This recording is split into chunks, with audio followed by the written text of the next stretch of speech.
lectura bíblica de esta noche se encuentra en el libro de Mateo 24, versículos 45 al 46. Mateo 24, 45 al 46. La versión de mi Biblia dice: ¿Quién es pues el siervo fiel y prudente, al cual puso su Señor sobre su casa para que les dé el alimento a tiempo? Bienaventurado aquel siervo al cual, cuando su Señor venga, le halle haciendo así.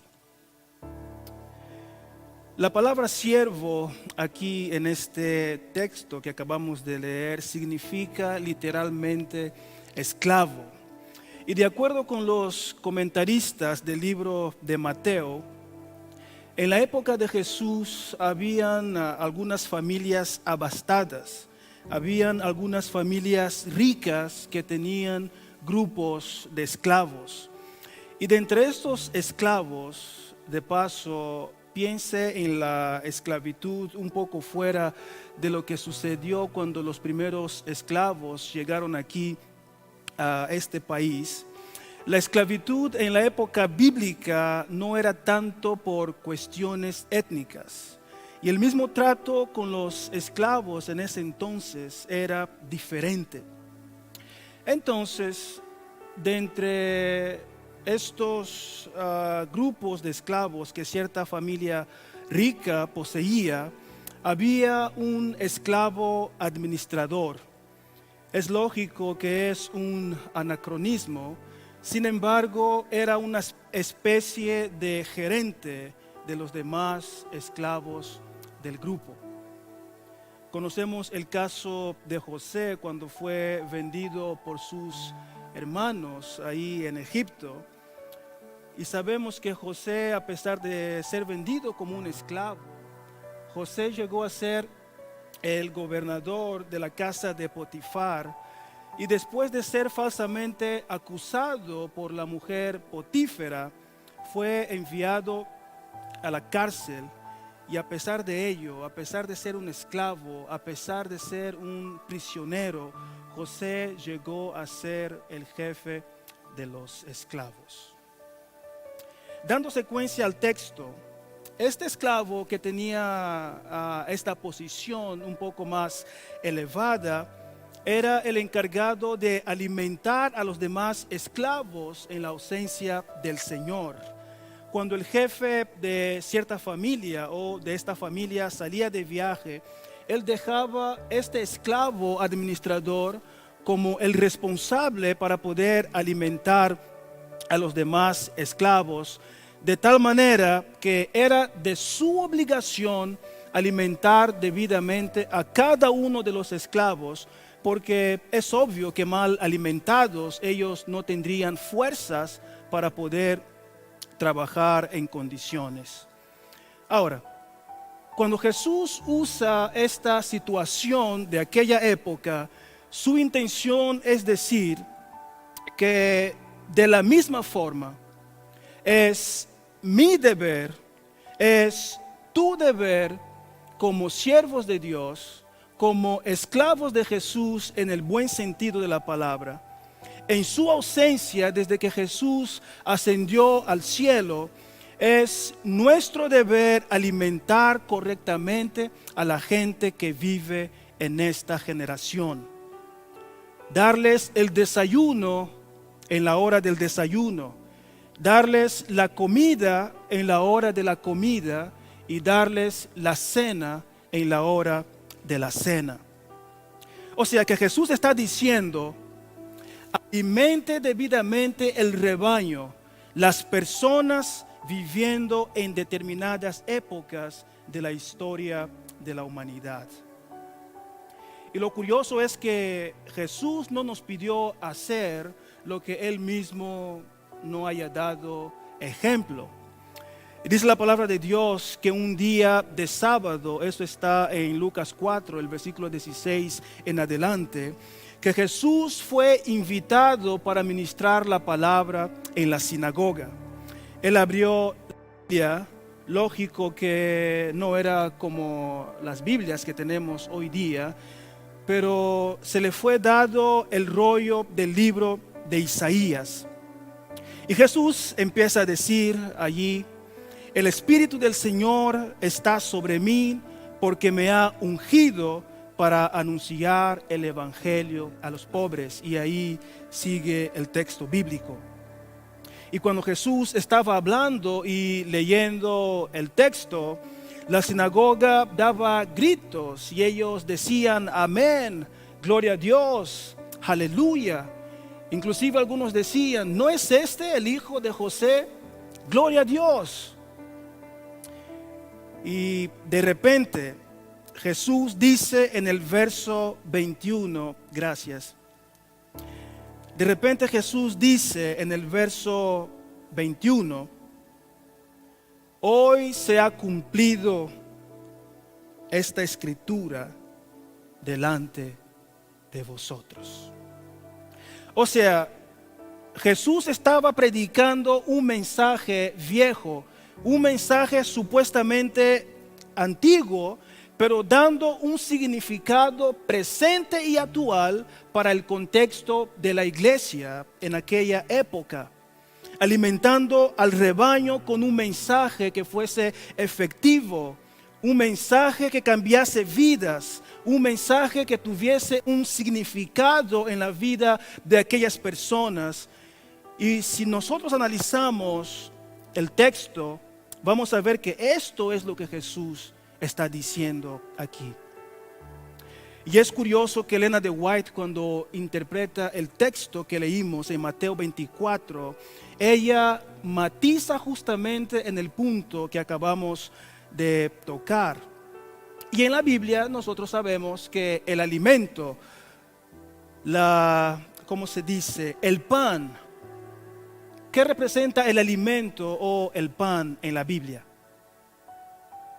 A ver si están despiertos. ¿Se acuerdan cuando Jesús estaba hablando con Satanás y Jesús le dice: no solo del pan vivirá el hombre, pero ¿qué cosa? De toda la palabra que sale de la boca de Dios. Por ende, en la Biblia el alimento es símbolo de la palabra de Dios, el pan de la vida, el mensaje del Señor, de tal manera que cuando Jesús dice: alimente debidamente a mis siervos en su ausencia, lo que Jesús quiere decirnos es: existe un mensaje para cada época de la historia de la humanidad. Y es nuestro deber, viviendo en este siglo, predicar lo que las personas necesitan oír en esta época. Elena de White, en El deseado de todas las gentes, hablando sobre el texto, ella dice: estos son, o sea, los esclavos que Jesús usa como representación en Mateo, estos esclavos son los siervos fieles y prudentes que dan a la familia del Señor a tiempo su ración, su alimentación, la palabra de Dios. Declaran la verdad que tiene aplicación especial a su tiempo, como Enoc, Noé, Abraham y Moisés declararon cada uno la verdad para su tiempo. Así también los siervos de Cristo dan ahora la amonestación especial para su generación. Este texto, queridos hermanos, es profundo. Y deberíamos ser conscientes y tomar en cuenta la gran responsabilidad de saber que en las manos del pastor Núñez, con todo respeto, en las manos del pastor Balaguer, en las manos del pastor Edson, en las manos de nuestro primer anciano Naín González, en las manos de todos nosotros, siervos de Dios, miembros de esta iglesia de Garland, fue entregue el bastón que un día estuvo en las manos de Enoc, en las manos de Noé, en las manos de Abraham y en las manos de Moisés. Y así como cada uno de ellos alimentó debidamente al pueblo de Dios en su época, Dios quiere que ustedes y yo, todos nosotros, demos el mensaje correcto para esta generación. Hay muchas citaciones de Elena de White en donde ella habla sobre un concepto que nosotros los adventistas del séptimo día conocemos como la verdad presente, que es justamente el concepto que Jesús presenta aquí en Mateo 24. O sea, alimentar de forma correcta es darles la verdad presente. ¿Qué es la verdad presente? Es la verdad más importante para el tiempo en el cual estamos viviendo. Y si te dedicas a estudiar el libro de Deuteronomio, te darás cuenta de que Deuteronomio es un libro que también contiene la verdad presente. Y la sierva del Señor, en una de sus citas que debería motivar a cada uno de nosotros, ella dice: como los rayos del sol penetran hasta los más remotos rincones del globo, es el plan de Dios que la luz del Evangelio se extienda a toda alma sobre la tierra. En este tiempo en que el enemigo obra como nunca antes para acaparar la mente de hombres y mujeres, debiéramos trabajar con incesante actividad. Hemos de proclamar diligente y desinteresadamente el último mensaje de misericordia en las ciudades, en los caminos y atajos. Date cuenta aquí, querido hermano, que la sierva del Señor está diciendo que el mensaje que tú y yo, adventistas del séptimo día, debiéramos presentar al mundo es el último mensaje de misericordia. ¿Sabes qué significa esto? Que estamos viviendo, presta mucha atención, ¿en cuál compartimiento del santuario celestial está Jesús?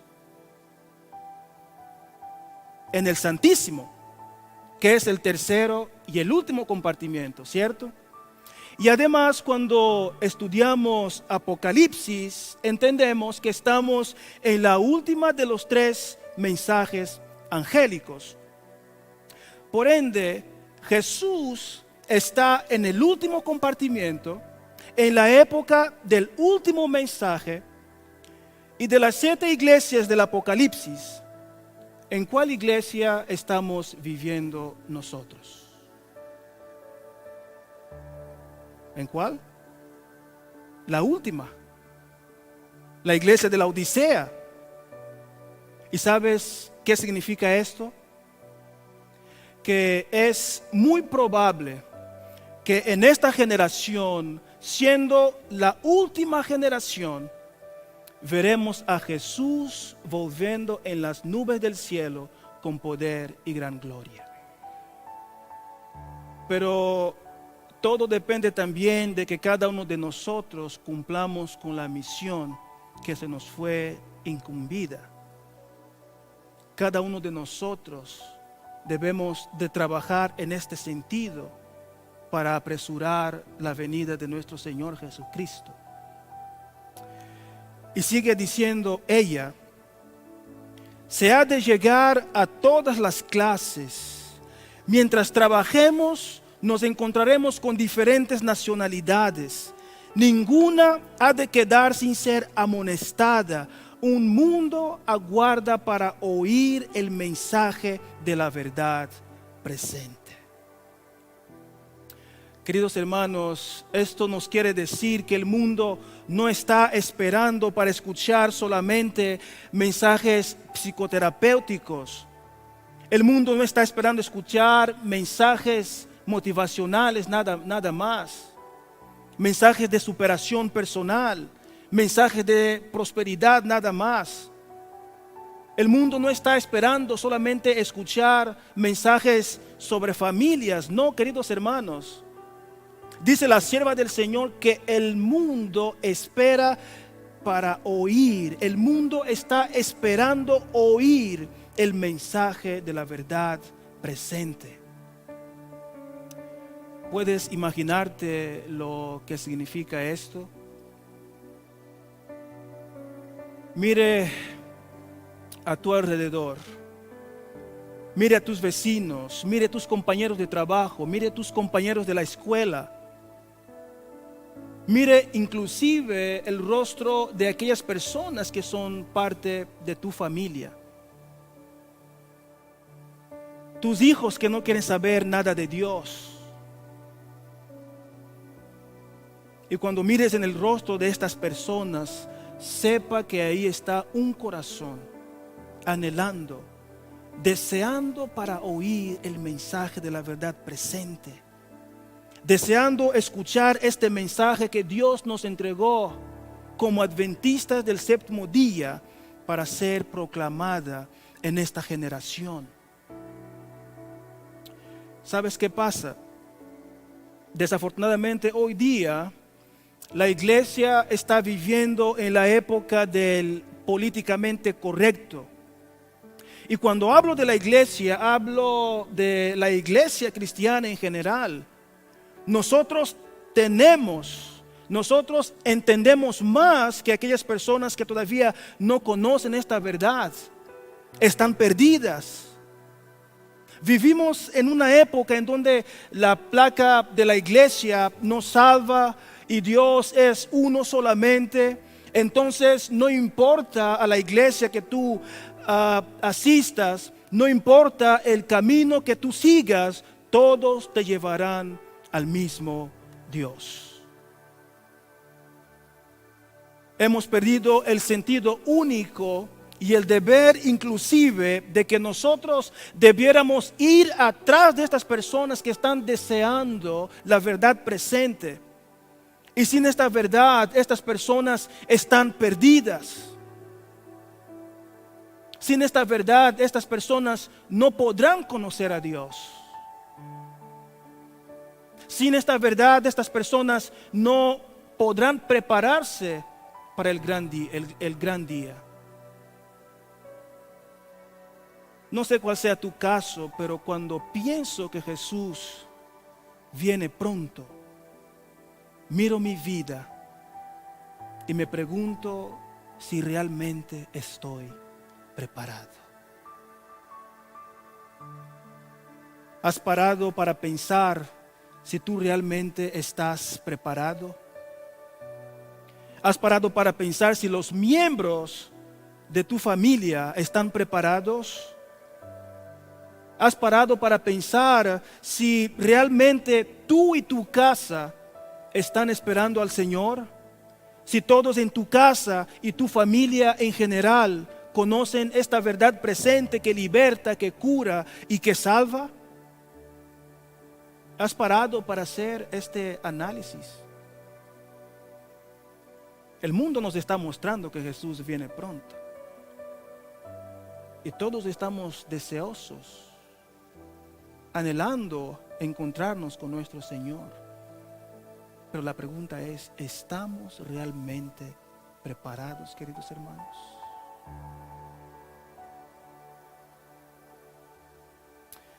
En Romanos, Pablo, hablando sobre lo que motivó el trabajo de la iglesia en todas las épocas, porque la iglesia apostólica creció de forma maravillosa. La Biblia dice que el mundo fue trastornado por la iglesia apostólica. En Europa, en la época de la Reforma Protestante, el mundo fue azotado por la palabra de Dios. Príncipes se convirtieron, reyes se convirtieron al Evangelio. Pero desafortunadamente hoy día tenemos el disgusto de ver algunos líderes, diputados, gobernadores, presidentes usando el nombre del Señor, usando el nombre de Dios solamente para promoverse. pero en realidad lo que ellos promueven es vergüenza para el evangelio. Tú ves en las campañas de ellos hablando sobre Dios y que Dios es esto y que Dios es bueno, pero cuando ellos están en el poder se olvidan de Dios. No quieren saber de los principios de Dios. Y ustedes, si están acompañando las noticias, saben que recientemente este gobierno decretó ahora que el matrimonio entre personas del mismo sexo es ahora una ley. Ellos hablan sobre Dios, pero van en contra de los principios de Dios. ¿Qué coherencia tiene esto? Vivimos en medio de esta situación caótica que Pablo dice lo siguiente en Romanos 10, versículos 13 al 15. Porque todo aquel que invocare el nombre del Señor, ¿qué cosa? Será salvo. Pero hay un problema. La sierva del Señor dice que las personas desean, que estas personas están esperando para oír la verdad presente. O sea, que ellas, estas personas, quieren invocar el nombre del Señor. Y ahora Pablo pregunta en el versículo 14, ¿cómo pues invocarán a aquel en el cual no han creído? ¿Y cómo creerán en aquel de quien no han oído? ¿Y cómo oirán sin haber qué cosa? ¿Quién les predique? ¿Y cómo predicarán si no fueren qué cosa? Enviados. Como está escrito, cuán hermosos son los pies de los que anuncian la paz, de los que anuncian buenas nuevas. Cuán hermoso, queridos hermanos, son los pies de aquel que anuncian buenas nuevas. ¿Qué estamos haciendo? ¿Será que realmente estamos preocupados que este mundo se salve? No solo queremos salvarnos a nosotros.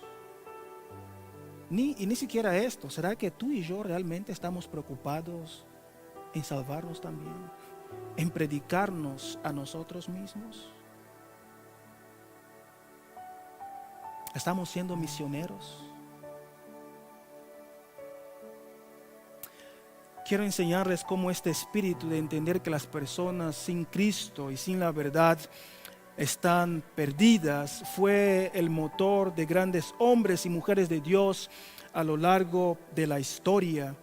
Por ejemplo, este hombre, Hudson Taylor, gran misionero en China, dijo: yo jamás pensaría en ir para China si no hubiese creído que los chinos están perdidos y necesitados de Cristo. Y esta es la verdad, queridos hermanos. Nuestro mundo hoy día está caótico porque las personas están perdidas, están condenadas a la perdición, están sin Cristo, destituidas del Evangelio, destituidas de la verdad presente. Están tratando de buscar soluciones para sus vidas. Y aunque el deseo de estas personas sea el deseado de todas las gentes, que es Jesús, ellas piensan que la manera o la forma de satisfacer sus propios deseos es en relaciones, en dinero, en los placeres de esta vida, en las drogas, en el alcoholismo, en la pornografía y otros más. Las personas tienen un deseo profundo en sus corazones, que es la verdad presente, pero ellas no tienen la mínima idea. Y nosotros tenemos esta verdad. Nosotros conocemos esta verdad. Y estas personas están satisfaciendo sus deseos en cosas efímeras y pasajeras. Dice el texto que acabamos de leer: ¿quién les predicará? ¿Quién llevará el mensaje a estas personas? Por eso necesitamos misioneros para trabajar para Dios. John Knox, un profesor escocés, su esposa cierta vez le dijo: mi amor, ven a comer. Y él le contestó: ¿cómo puedo yo comer si mi pueblo está padeciendo? Tengo que orar. Oh Dios, dame la Escocia, o entonces, ¿qué cosa? Muero. Qué impresionante, ¿verdad? La actitud de este hombre. Y cuántas veces tú y yo hemos orado: Señor, llévame a predicar tu mensaje a las personas que todavía no te conocen. Señor, permita que mis vecinos abran las puertas de sus casas para poder llevarles el mensaje de salvación. ¿Cuántas veces hemos orado: Señor, permita que la iglesia de Garland impacte la ciudad de Garland y que esta ciudad de Garland sepa que aquí hay un Dios? Es lo que John Knox muestra aquí. Porque él sabía que su pueblo sin el evangelio estaba perdido. Y saliendo un poco del contexto de la reforma, el primer misionero de la iglesia adventista enviado al exterior, el pastor J.N. Andrews, su historia es impresionante. Él dice: nunca me ha impresionado más la importancia del trabajo en el que estamos comprometidos en este momento. Mi corazón está ligado a ella y en tan santa obra de buena gana gastaría y me dejaría gastar. Están pereciendo las almas que ahora están siendo alcanzadas. El tiempo para trabajar es corto y la noche, cuando nadie puede trabajar, está cerca. Qué hombre tan abnegado. Un hombre que vendió su casa, que vendió sus bienes para comprar boletos e ir con su familia a Europa para llevar el mensaje, para anunciar el mensaje de la verdad presente. El hombre más capaz de la iglesia adventista del séptimo día en la época de Elena de White. Un hombre intelectual. Y deberíamos mostrar a este hombre, Andrews, como ejemplo para los jóvenes de nuestra iglesia. Este joven fue un joven ejemplar. Y Elena de White, en Servicio Cristiano, dice: el mundo necesita misioneros, misioneros locales consagrados, y nadie será registrado en los libros del cielo como cristianos. ¿Y qué cosa? ¿Sí qué cosa? No tenga o no tiene un espíritu misionero. Sabes, no es necesario abrir mano de actividades seculares profesionales para ser un misionero o ser un pastor, así como el pastor Núñez, el pastor Balaguer o su servidor y tantos otros. No necesitas esto. Pero yo no soy pastor para poder llevar el mensaje. No necesitas ser pastor. Cualquier uno de nosotros puede ser un misionero. Cualquier uno de nosotros puede predicar la palabra de Dios desde que éste esté bajo la voluntad de Dios y se deja guiar por el Espíritu de Dios. Todos podemos ser misioneros. No importa si eres un médico o si eres una maestra, no importa si eres un biólogo o una bióloga, no importa si tú trabajas en la construcción, no importa la profesión que tú tengas, todos podemos ser misioneros y trabajar para Dios.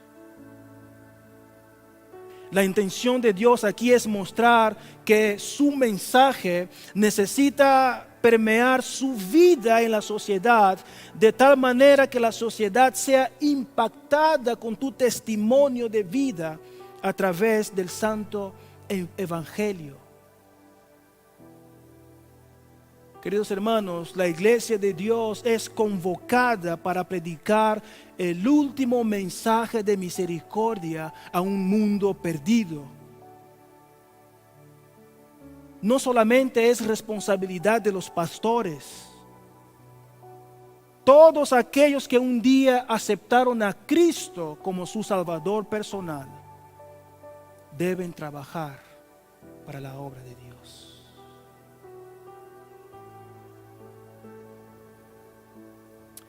Elena de White, todavía en Servicio Cristiano, dice: lo que la iglesia necesita en estos días de peligro es un ejército de obreros que, como Pablo, se hayan educado para ser útiles, tengan una experiencia profunda en las cosas de Dios y estén llenos de fervor y celo.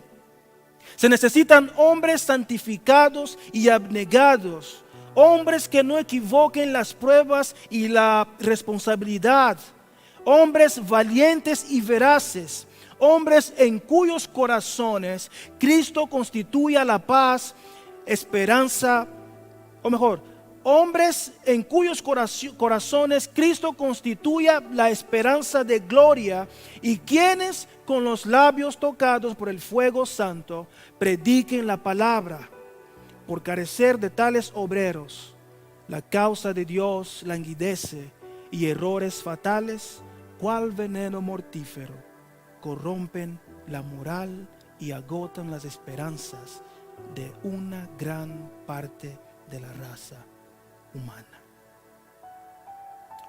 Queridos hermanos, el mundo está necesitado de la verdad presente, y cada uno de nosotros es responsable de llevar este mensaje a este mundo perdido. Todos tenemos esta responsabilidad. Y volviendo a la cuestión de la verdad presente, muchos dicen que este concepto, o mejor, que este es un concepto o un asunto de los adventistas, y que es una idea de los adventistas del séptimo día. Y sabemos que no es así. La verdad presente, ella estuvo presente, valga la redundancia, pero ella estuvo presente en cada época de la historia de la iglesia. Por ejemplo, la primera vez que identificamos la verdad presente aquí en el mundo fue luego después de la caída de Adán y Eva, en donde Dios dijo que pondría enemistad entre la mujer y la serpiente. Y es allí en donde nosotros adventistas conocemos o llamamos como protoevangelio en Génesis 3:15.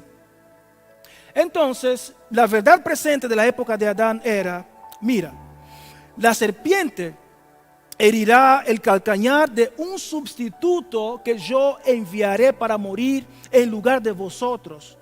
Pero este sustituto pisará en la cabeza de la serpiente. Por ende, ustedes no murieron ahora mismo. Ustedes no murieron hoy, porque yo estoy prometiendo ahora mismo aquí en el Edén enviar un sustituto, el que morirá por este pecado para vuestra salvación.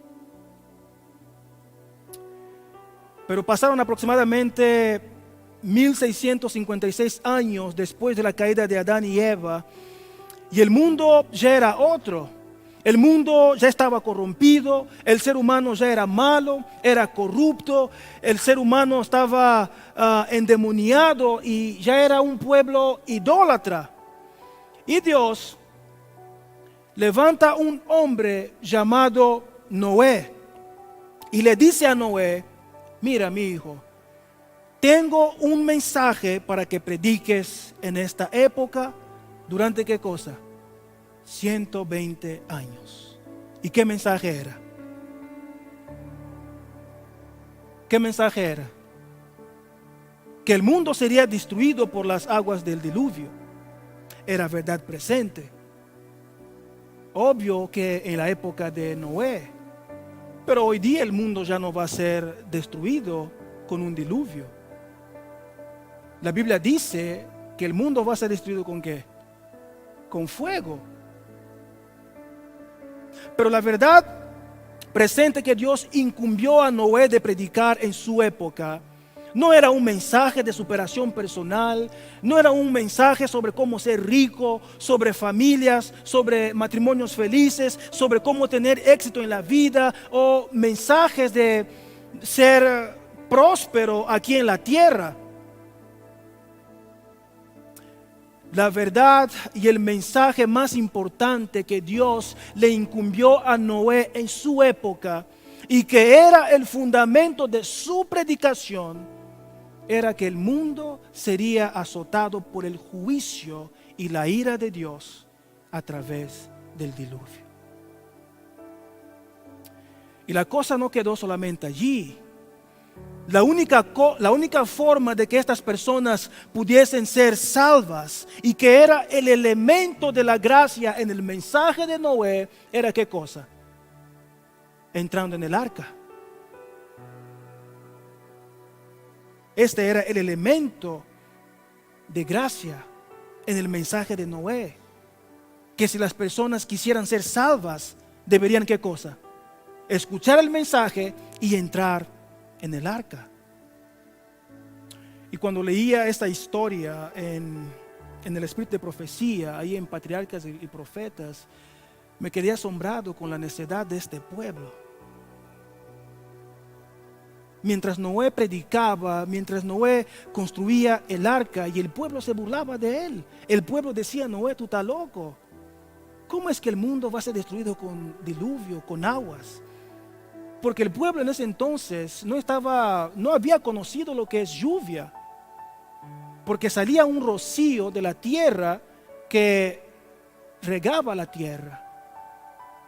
Y ellos dudaban de Noé: Noé, tú estás loco. Y cuando veían Noé construyendo esa gran cosa, decían que Noé estaba loco. Y Noé aún así decidió obedecer la voz de Dios.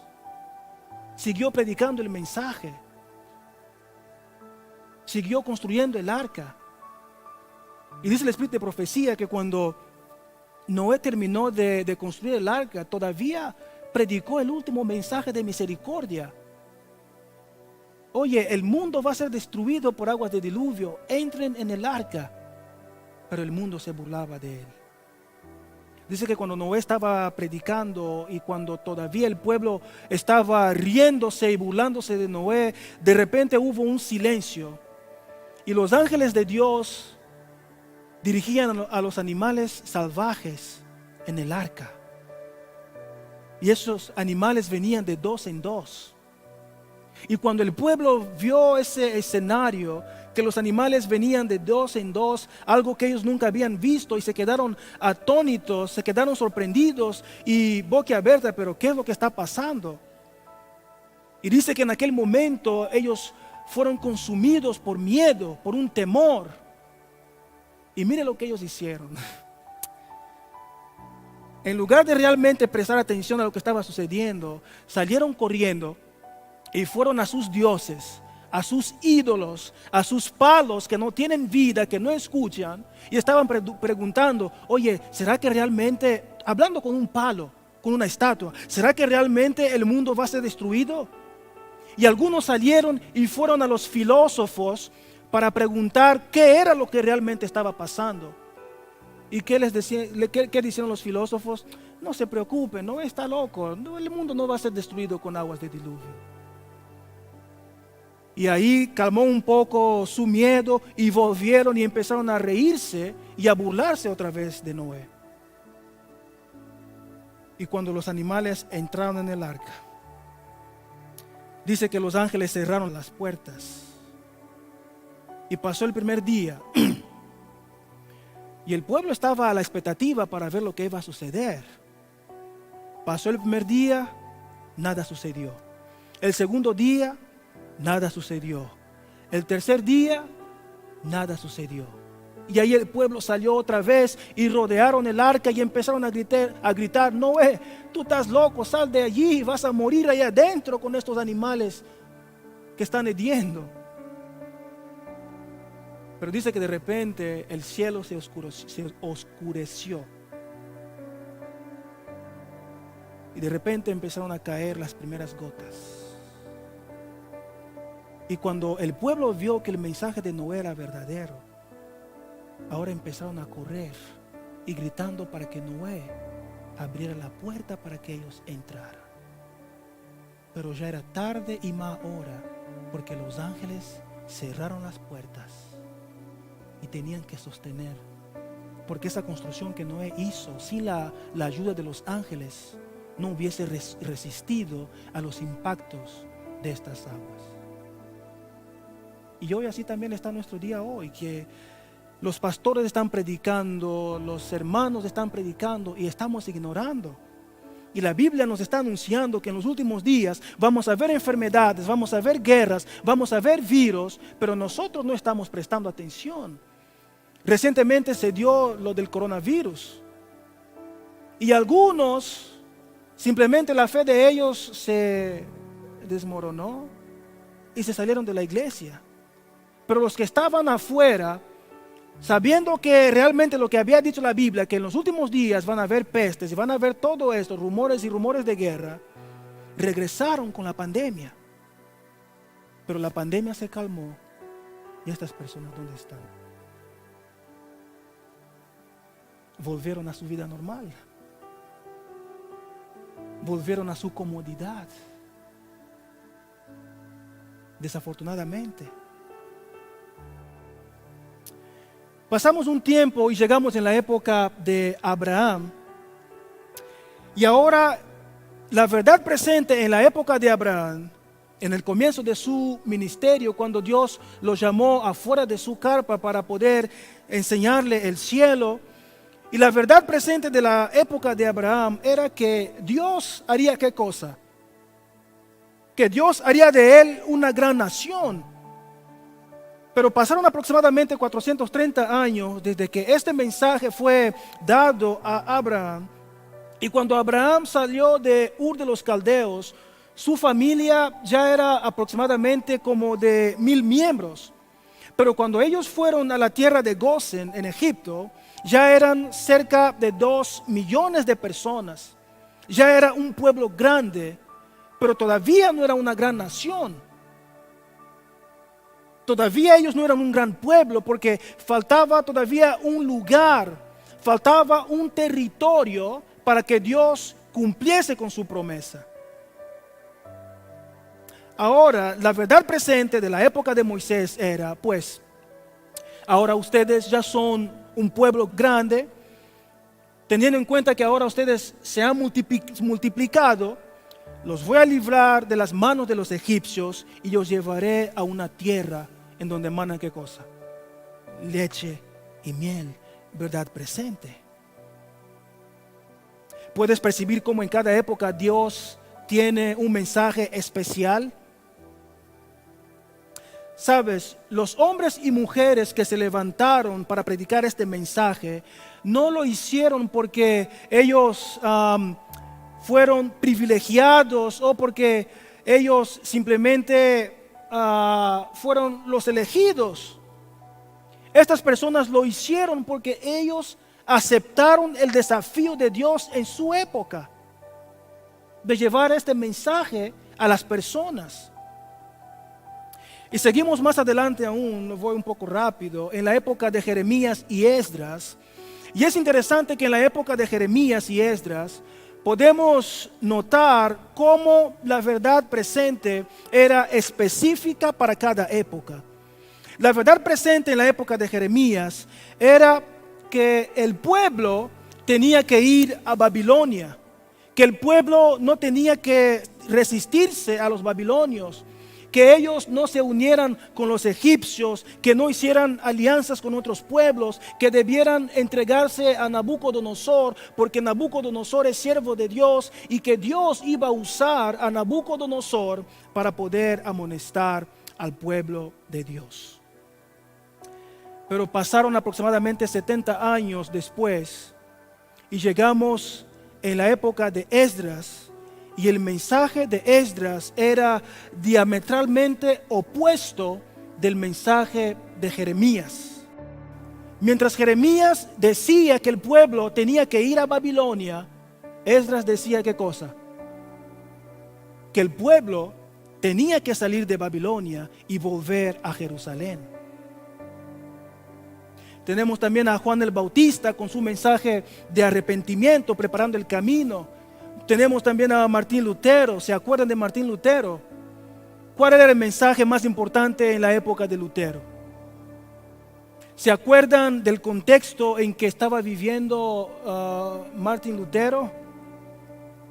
En la época de las indulgencias, en la época de la salvación por las obras, en la época de las reliquias, porque la iglesia en ese entonces enseñaba que las reliquias, los objetos, el castigo del ángel Gabriel y tantas otras cosas, y que cuando el pueblo, cuando el pecador mirase a estas cosas, las almas en el purgatorio serían perdonadas, serían libertas y que ya no estarían sufriendo y que disminuiría el tiempo de sufrimiento que ellos estaban pasando allí. Y allí viene Lutero con el bálsamo para aquella generación. Imagínense en el desierto, cayendo y sediento. Y de repente viene alguien y le ofrece el agua. Le ofrece el agua de vida. El agua que Dios ofreció a aquella generación a través de Martín Lutero era que el justo por la fe vivirá. Que la salvación es un don gratuito de Dios. No necesitas ir a Roma, no necesitas sacrificarte, no necesitas subir de rodillas las escaleras de la iglesia en donde supuestamente Pilato lavó las manos para crucificar a Jesús. No. Nada de esto es necesario porque la salvación es por la fe y es un don gratuito de Dios. Tenemos también a Guillermo Miller.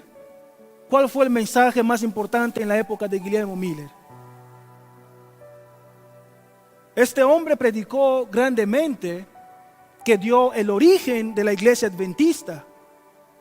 ¿Y cuál fue su mensaje? El regreso de nuestro Señor Jesucristo. Amén.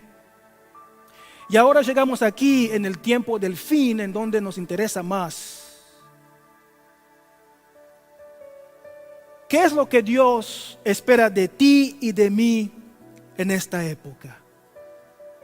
¿Qué es lo que tú y yo deberíamos predicar? ¿Cuál es la verdad presente que nuestros amigos, nuestros vecinos, nuestros familiares necesitan oír? ¿Cuál es la verdad presente que el mundo está esperando para oír, de acuerdo con Elena de White?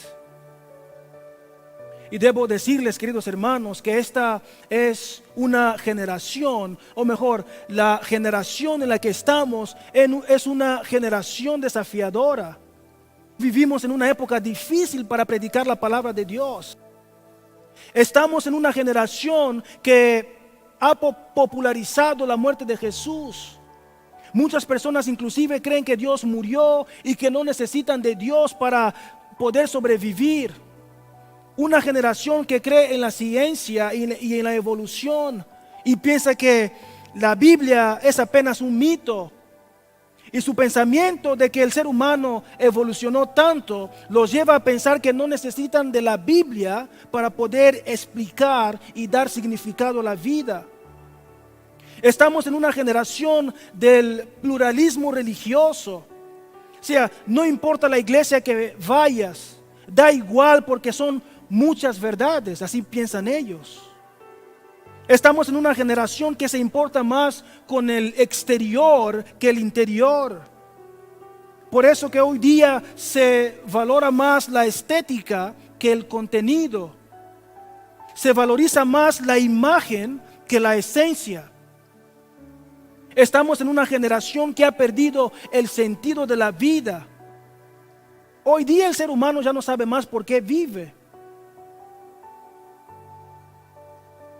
Y muchos creen que vivimos aquí solamente para satisfacer nuestros propios deseos. Y hermanos, esta es la generación que Dios puso la iglesia para predicar. Una generación difícil de comunicarles la palabra de Dios. Una generación multitarea. Una generación hedonista que busca más el placer. Una generación que está más interesada con el placer momentáneo, que valoriza más el hoy, el ahora, sin futuro. Una generación que no sabe lidiar con las frustraciones. Una generación muy sensualista. Una generación que se autoadora, idolatra más su propia imagen, su propia belleza.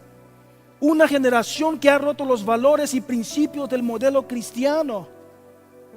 Algunos jóvenes y hermanos hoy día ya no les interesa más este modelo de iglesia, porque para ellos es un modelo muy anticuado. ¿Qué pasa? Que ahora tendremos que cambiar el modelo de iglesia a un estilo de iglesia moderno solo para agradar a los jóvenes y romper nuestro compromiso con Dios. Solo porque los jóvenes hoy día ya no les gusta respetar jerarquía, obedecer leyes y principios, ¿habremos de cambiar lo que es ser y hacer iglesia? ¿Habremos de romper el pacto que tenemos con Dios solo para agradar a los jóvenes y algunos hermanos? En fin, queridos hermanos, no quiero ser reiterativo y tampoco quiero delongarme aquí con tantos ejemplos. Pero la cuestión es, el mundo está esperando oír el mensaje de misericordia. El mundo está esperando oír el mensaje de la verdad presente. Y Jesús dice que debemos alimentar al pueblo con el mensaje, con el pan para esta época. La pregunta es, ¿quién define el mensaje que el mundo necesita escuchar?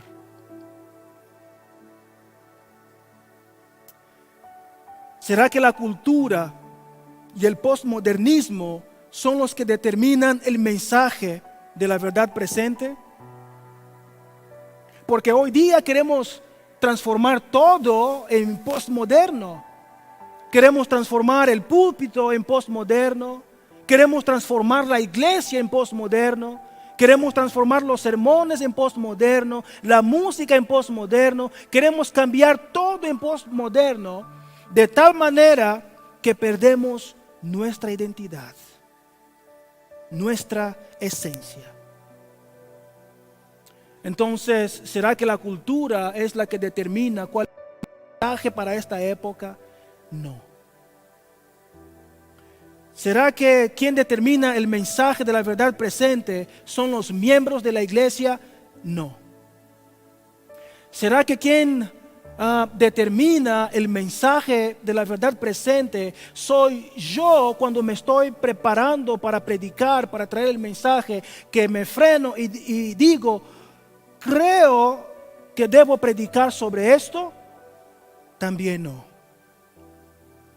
Queridos hermanos, el que determina el mensaje de la verdad presente en cada época de la historia de la humanidad es Dios.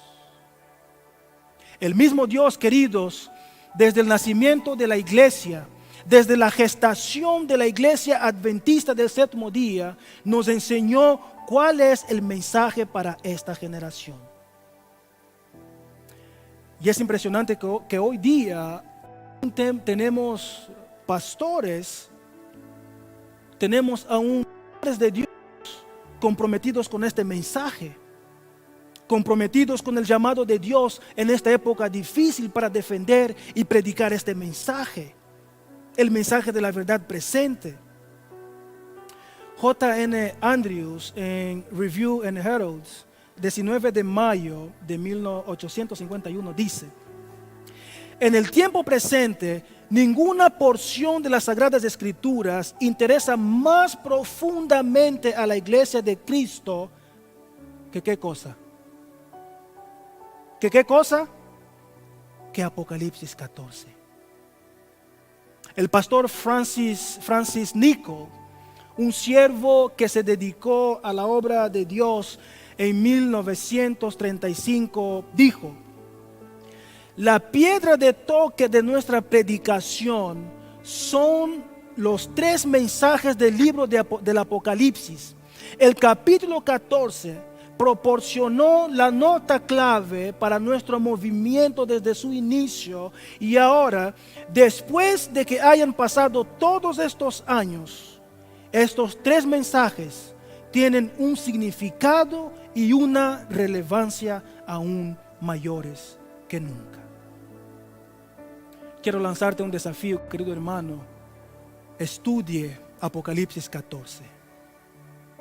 Estudie sobre todo esto como nunca lo has estudiado en tu vida. Estudie lo que es temer a Dios, estudie lo que es dar glorias a Dios, estudie lo que es el evangelio eterno, lo que es la adoración, lo que es Babilonia, lo que es la bestia y su marca. Estudie sobre todo esto, querido hermano. Necesitamos conocer este mensaje. Dios nos ha llamado para predicar este mensaje. Y principalmente en estos últimos días de la historia de la humanidad, este mensaje es aún más relevante. El Tratado de Teología dice: el mensaje de los 3 ángeles de Apocalipsis 14, 6 a 12 expresa el llamamiento final del cielo a toda la gente de la tierra para que renuncie a cada forma de idolatría y falsedad y adore al Creador y acepte su evangelio eterno. En vista de la amenaza final del anticristo, Dios requiere una fidelidad doble: fidelidad al testimonio de Jesús y obediencia a los mandamientos de Dios. Y la sierva del Señor dice, en un sentido muy especial,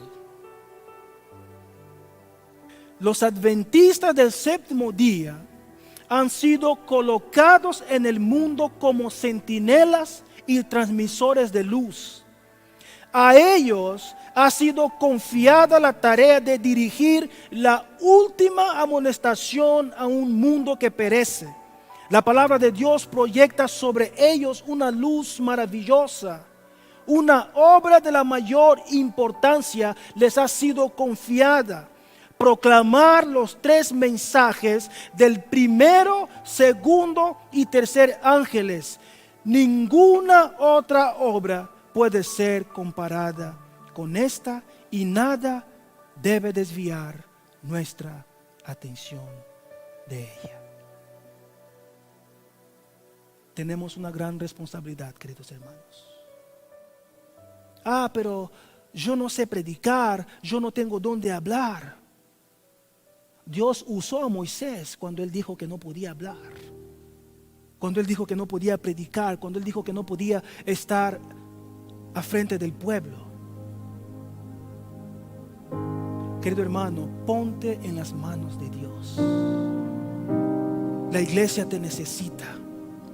Esta generación necesita de tu ayuda. Dios te ha llamado para predicar este mensaje. Y una vez más te quiero invitar, querido hermano, estudie Apocalipsis 14. Estudie el mensaje de los 3 ángeles. Predique este mensaje, porque este es el mensaje que el mundo está esperando para escuchar. Es la última amonestación para el pueblo. Es el último mensaje de misericordia. Y quiero terminar con estos 2 textos. Apocalipsis 14, 12 dice: aquí está la paciencia de los santos, los que guardan los mandamientos de Dios. ¿Y qué cosa? Y tienen la fe de Jesús. Apocalipsis 22, 12 dice: he aquí, yo vengo pronto, y mi galardón conmigo, para recompensar a cada uno según sea su obra. Queridos hermanos, Jesús viene muy pronto y cada día que pasa estamos más cerca del hogar. Cada día que pasa los cielos se acercan. Jesús está regresando. Y mi deseo, querido hermano, es que tú y yo nos preparemos para este breve encuentro con Jesús. Empecemos con los de nuestra casa, para que después podamos alcanzar a los de afuera, para que de esta forma todos nosotros podamos tener este privilegio de que Jesús nos diga: buen siervo fiel, entra en el gozo que he preparado para ti. Es mi deseo que el Señor nos siga bendiciendo y que nos siga preparando para este breve